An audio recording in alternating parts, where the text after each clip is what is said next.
Hello friends, स्वागत करता हूं आपके अपने चैनल सिद्धार्थ पाठशाला में। जैसे कि मैंने स्पेशल अनाउंसमेंट की थी कि मैं आपको कराने जाऊंगा यूपीपीएससी असिस्टेंट इंजीनियर के बहुत सारे super duper questions, previous year questions, उनको मैं लेकर आ गया हूं अपने ही चैनल पर। तो क्या आप रेडी हैं super duper important question series को देखने के लिए? तो don't forget to like share subscribe your channel, है ना। और हम लोग जल्दी से ही स्टार्ट करते हैं अपनी लेक्चर सीरीज और करते हैं बहुत तगड़े वाले क्वेश्चंस। देखिए, मैं जब आपको छोटे छोटे पार्ट्स में एक एक पोर्शंस के क्वेश्चन करा रहा था तो मैंने आपको बहुत सारी थ्योरी बताई। अब मैं आपको थ्योरी नहीं बताऊंगा, अब डायरेक्ट क्वेश्चन चलेंगे। ठीक है, कहीं मुझे लगा कि कुछ अचीदा पचीदा से क्वेश्चन आया या रिलेटेड आया तो मैं आपको बता दूंगा।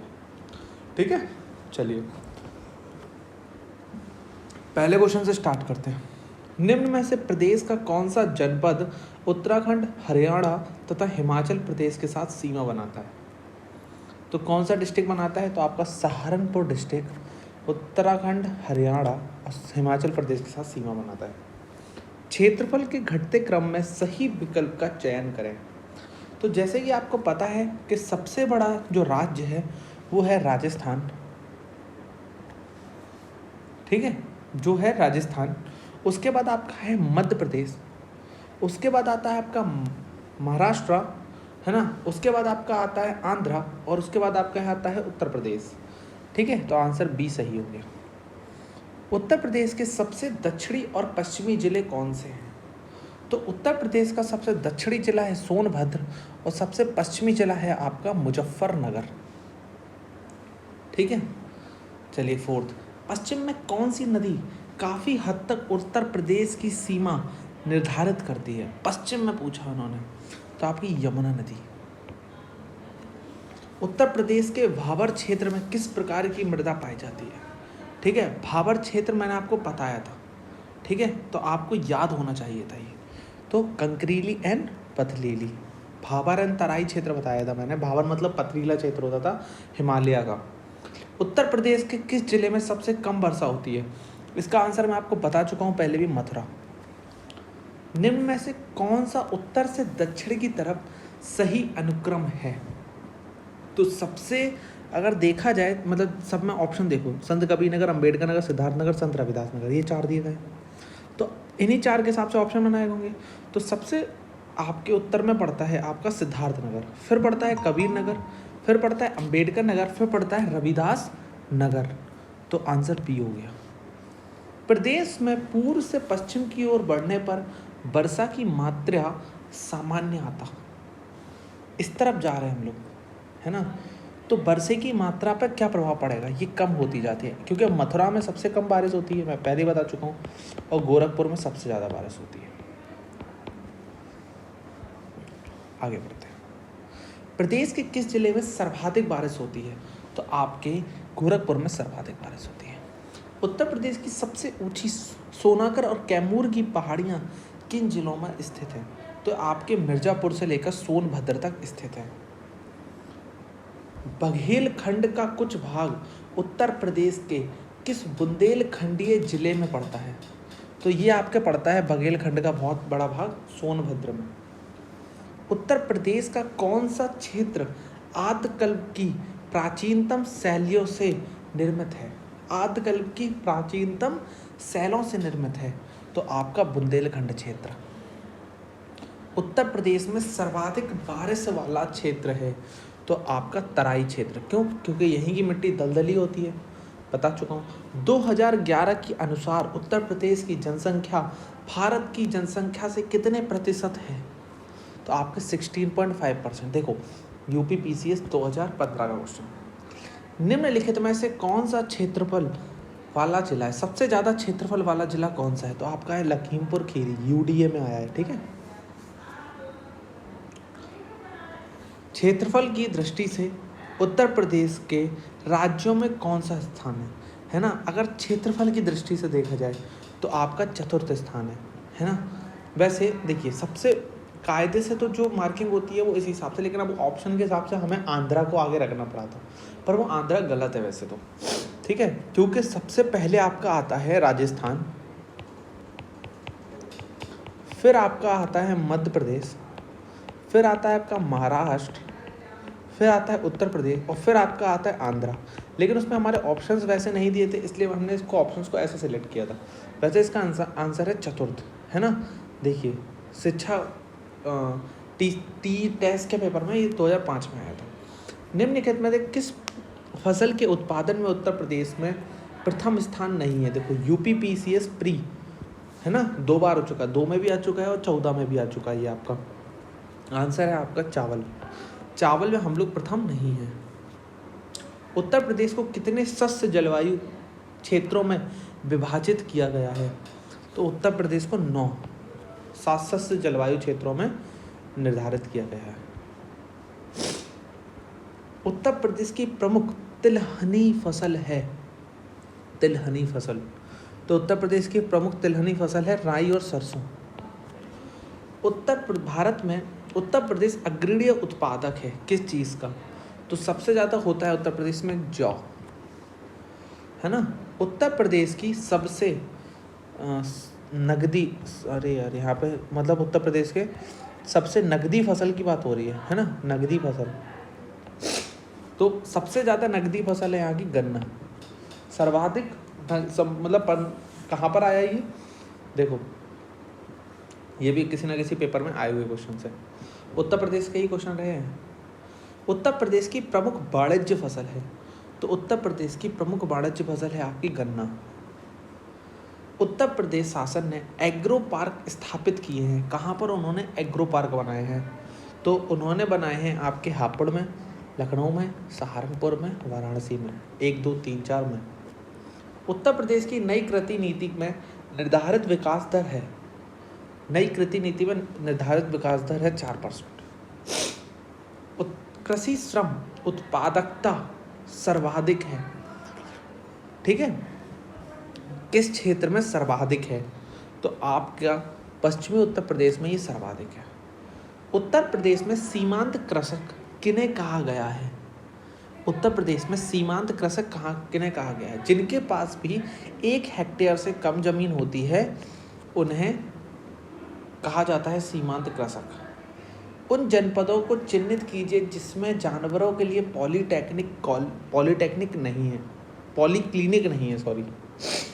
पॉलीक्लिनिक नहीं है। तो लखनऊ, झांसी, मुजफ्फरनगर, गोरखपुर, झांसी में नहीं है कोई पॉलीक्लिनिक। उत्तर प्रदेश में खरीफ की फसल बुआई जाती है। महीना पूछ रहे हैं खरीफ की फसल का, बता चुका हूँ, जून जुलाई, ठीक है। फिर अक्टूबर दिसंबर के दौरान रई की होती है और अप्रैल मई के दौरान आपकी फरवरी मतलब काटी जाती है। उसके बाद मार्च अप्रैल के दौरान ज्वार बो दी जाती है। भारत में उत्तर प्रदेश किस पैदावार का सबसे बड़ा उत्पादक है, वह है। तो उत्तर प्रदेश आपके खाद्यान्नों का। आंवले का सर्वाधिक उत्पादन करने वाला जिला है। आंवले का सर्वाधिक उत्पादन आपके प्रतापगढ़ में होता है।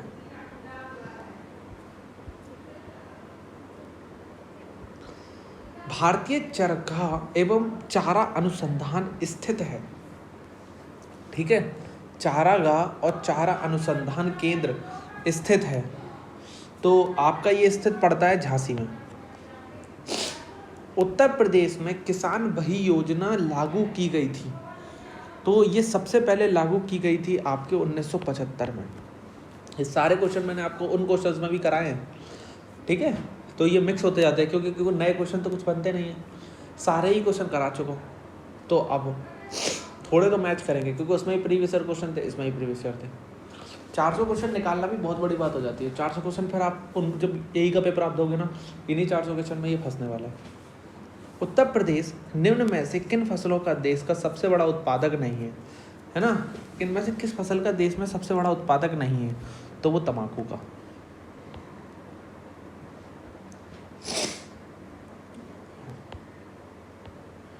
अरे यार,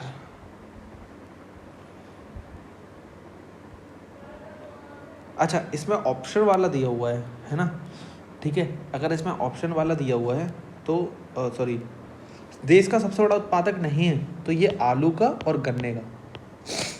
ठीक है। उत्तर प्रदेश में उगाई जाने वाली निम्न में से किसकी अवधि न्यूनतम है? इनमें से किसकी अवधि न्यूनतम है? तो आपको पता होना चाहिए मूंग की अवधि न्यूनतम है। उत्तर प्रदेश अग्रणीय उत्पादक है किन चीज़ों का? तो आपका गेहूं, गन्ना और आलू का, ये बहुत ज़्यादा यहाँ पर होते हैं। भारत में उत्तर प्रदेश जिनमें प्रथम स्थान रखता है, इनमें से किसमें वह प्रथम स्थान रखता है?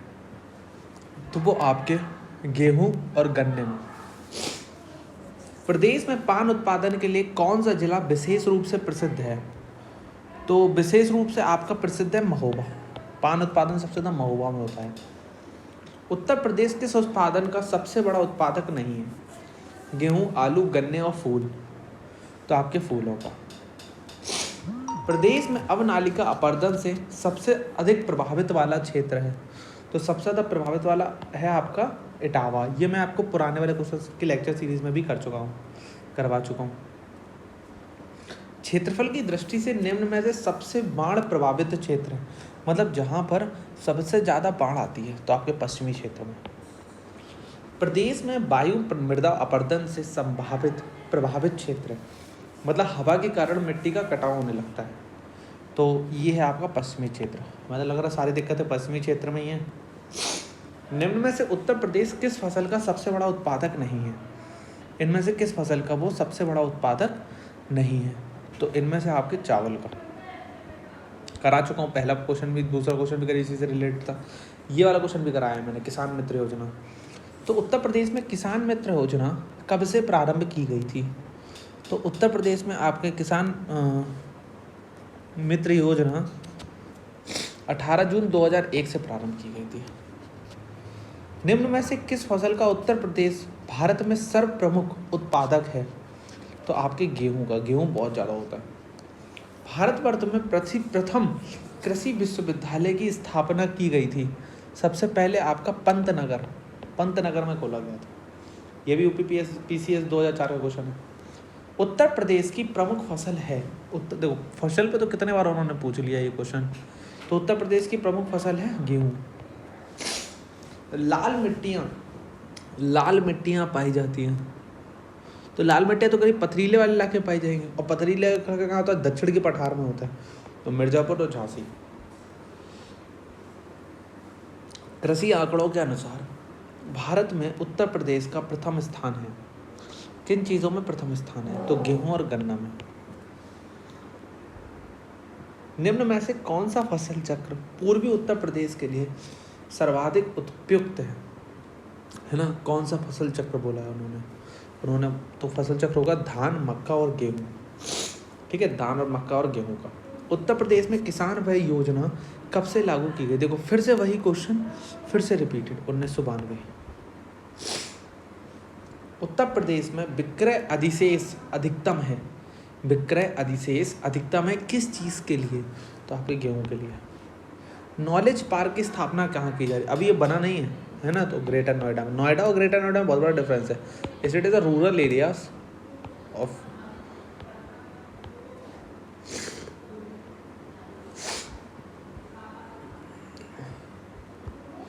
This is urban areas. Uttar Pradesh में विधायक नीति योजना चलाई जा रही है। विधायक नीति योजना कब से चलाई जा रही है?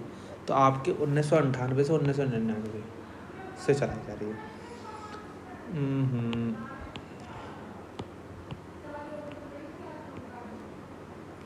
प्रदेश में दिया सलाई उद्योग, अरे यार सॉरी दोस्तों, ये होती है यार थोड़ी बहुत मिस्टेक्स।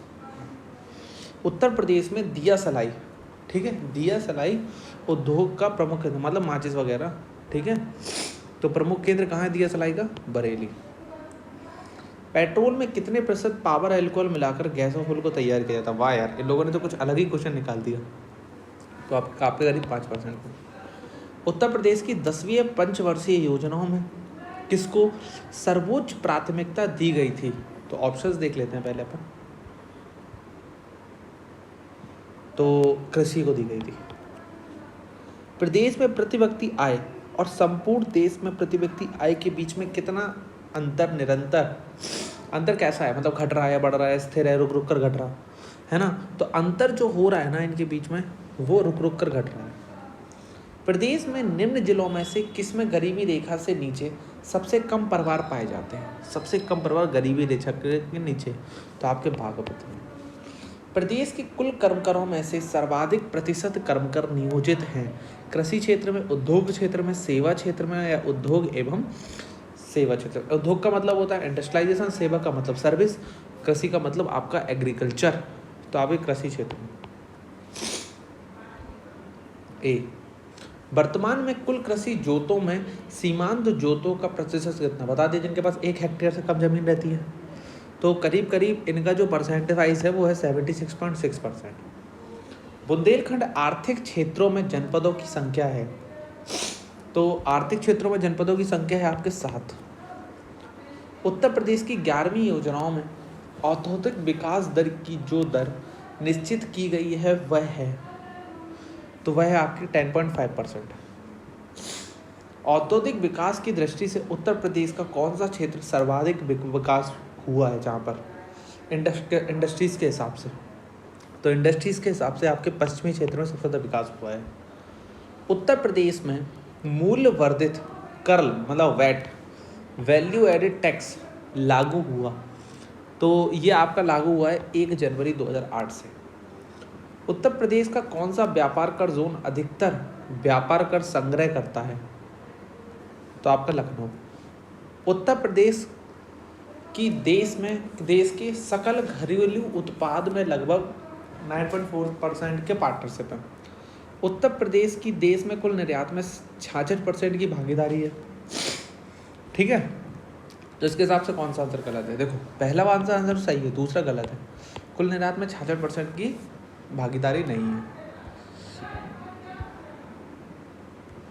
सूची 1 और सूची 2 को सुमेलित कर सही उत्तर दीजिए, है ना। तो अब आपको इसके सही आंसर को मिलाना है। तो इंडियन टेली इंडस्ट्रीज, तो ये कानपुर, रायबरेली, झांसी या फूलपुर, तो ये रायबरेली से। ट्रांसफार्मर फैक्ट्री है आपकी फूलपुर में। कृत्रिम अग्नि निर्माण केंद्र कानपुर में। उवर्रक कारखाना आपका झांसी में। इनमें से कथन, तीसरी रेल कोच फैक्ट्री अमेठी में स्थापित की जा रही है। ठीक है, ये पहला है, तो ये भी गलत है। फिरोजपुर पॉटरी उद्योग के लिए प्रसिद्ध है, गलत है। यूपी डेस्को इलेक्ट्रॉनिक्स विभाग का एक निगम है, बिल्कुल सही है। प्लास्टेस्टर रेसा फैक्ट्री बाराबंकी में स्थित है, बिल्कुल सही है। तो आंसर क्या हो जाएगा? केवल 1 2 से, केवल 2 3 से, केवल 3 4 से, बिल्कुल सही है।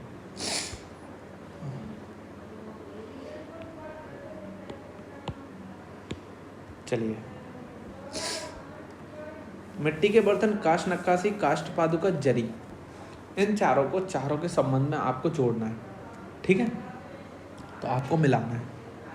तो जो मिट्टी के बर्तन है वो आपको मिलता है खुर्जा में, मतलब पुरानी सभ्यताओं में कहाँ पर क्या मिला उससे रिलेटेड हमें आप यहाँ पर आंसर करने हैं। काष्ठ नक्काशी आपकी पड़ती है रायबरेली, काष्ठ पादुका आपकी पीलीभीत, है ना, और जरी आपकी सहारनपुर। तो आंसर देखोगे ए का 2, बी का 1, ए का 2, बी का 1, सी आंसर। औद्योगिक को सही तरीके से, मतलब इन क्वेश्चंस को सही तरीके से मिलाइए। आगरा, कानपुर, मेरठ, मुरादाबाद, है ना, कहाँ पर कौन सा सामान सबसे ज़्यादा मिलता है या किस चीज़ के लिए फेमस है? ठीक है, तो आगरा किसके लिए? पर्यटन, मतलब क्योंकि ताजमहल है यहाँ पर। कानपुर में आपका मिलता है सबसे ज़्यादा,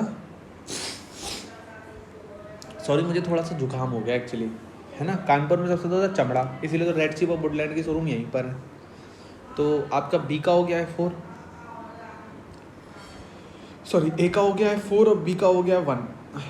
तो मेरठ का खेलकूद के सामान के लिए और मुरादाबाद धातु पात्र के लिए। इसके हिसाब से आंसर मिलाओगे तो बी आंसर मिल जाएगा। उत्तर प्रदेश में रेलवे कोच फैक्ट्री स्थापित की जा रही है, तो अब की बनाई जा रही है रायबरेली में, नॉट अमेठी में। निम्नलिखित में से कौन सा एक सुमेलित नहीं है? Biotechnology park Lucknow, tronic city Noida, plastic city Kanpur and leather technology park Unnao. इनमें से कौन सा सही नहीं है? इनमें सही नहीं है आपका ट्रोनिक पार्क नोएडा। ठीक है। चरकुला प्रमुख नृत्य है, चरकुला भी मैं आपको बता चुका हूँ जब मैंने आपका नृत्य वगैरह डांस वगैरह बताए थे, है ना। तो ब्रजभूमि का। निम्नलिखित में से उन्हें चिन्हित कीजिए जो कथन नृत्य से संबंध नहीं है ना। चाहे फिर मतलब वो किसी देखो सब किसी ना डांसर का नाम दिया गया है, तो कौन से नृत्य से संबंधित नहीं है आपके ध्रुवतारा जोशी जी। बताइए कौन सा लोक संगीत दिए गए स्थानों में सुमेलित नहीं है। ठीक है। कजरी, बनारस, बिरहा, कानपुर, होली ब्रज और नौटंकी हाथरस, ये सेम टू सेम मैंने क्वेश्चन कराया था आपको। बिरहा, कानपुर सुमेलित सही नहीं है।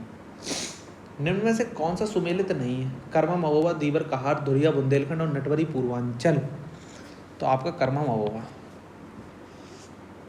बाकी सारे सही हैं। उत्तर प्रदेश की ऐतिहासिक, पुरातात्विक एवं कलात्मक निधि की देखरेख करने के लिए संस्कृत मतलब संस्थापित कल्चरल डिपार्टमेंट में कौन कौन से कार्यों को सम्मिलित नहीं है। बिल्कुल सेम क्वेश्चन बताया था, इसका आंसर था उसकी बिक्री। ठीक है। निम्नलिखित में से कौन सा उत्तर प्रदेश का लोकगीत नहीं है। इनमें से कौन सा उत्तर प्रदेश का लोकगीत नहीं है। तो ढोला मारू यहाँ का लोकगीत नहीं है। निम्न में से कौन सा सुमेलित नहीं है। आला, बुंदेलखंड, चैती, रहेलखंड, बिरजा पूर्वांचल और कजरी, अवध, इनमें से कौन सा सही नहीं है उसने पूछा है। तो आपका चैती, रहेलखंड मतलब कजरी कहाँ से, अवध से। निम्न में से कौन सा उत्तर प्रदेश का लोक नृत्य नहीं है। इनमें से ये भी क्वेश्चन मैंने आपको कराया था, मुरिया। धुरिया लोक नृत्य है। धुरिया कहाँ का लोक नृत्य, अवध का। भारत खंडे संगीत संस्थान लखनऊ डीम्ड विश्वविद्यालय बना, ये सेम टू सेम मैंने क्वेश्चन कराया था आपको, अगर आपको याद हो तो 2001 में। तो अभी के लिए क्वेश्चन लेक्चर सीरीज इतनी ही थी। अगर आपको अच्छी लगी हो तो लाइक शेयर सब्सक्राइब कर देना। थोड़ी तेज होने वाली है यहाँ पर, मैं आपको डिस्कशन नहीं करने वाला, क्योंकि जो डिस्कशन करना था मैंने अपने पुराने जो मैंने आपको 18 जो लेक्चर सीरीज बनाई है उनमें मैंने सारा डिस्कशन कर दिया, उनमें सब कुछ बता दिया। अब मैं दोबारा नहीं बताने वाला। वहाँ मेरे को सुनो और लिखते जाओ। देखो यार मैं पढ़ाता नहीं हूँ। अब आप सोचोगे मैं पढ़ाऊँ यार, बोर्ड पे मतलब पढ़ूँ, उतना इफेक्टिव नहीं होता वो एक्चुअली। लोगों को क्या चाहिए, क्वेश्चन चाहिए, प्रैक्टिस क्वेश्चन चाहिए, बहुत सारे। इसीलिए मैं, क्योंकि लोग अगर मैं पढ़ाने जाऊँगा ना अगर चीज़ों को, तो मैं अपना छोटा कंटेंट को बनाने में मेरे को 1-1 साल लग जाएगा। तो आपको तो कोई फ़ायदा नहीं है, आपके आने वालों को मे भी फ़ायदा हो सकता है। पर अगर मैं इंस्टेंट इस टाइप के लेक्चर बनाऊंगा तो आपको तुरंत के तुरंत बहुत ज़्यादा फ़ायदा होने वाला है ना। तो इसीलिए मैंने इस टाइप के लेक्चर बनाना स्टार्ट किया है। आपको इसकी PDF डाउनलोड करनी हो तो आप मेरे जाकर गूगल ड्राइव में नीचे लिंक दी गई है, उसमें फॉलो ले सकते हो, वहाँ से आप PDF निकाल सकते हो।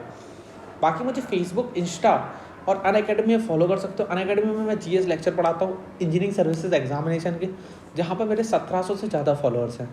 Thank you for watching my lecture. अगर आपको अच्छा लगा हो, थैंक यू, बाय बाय।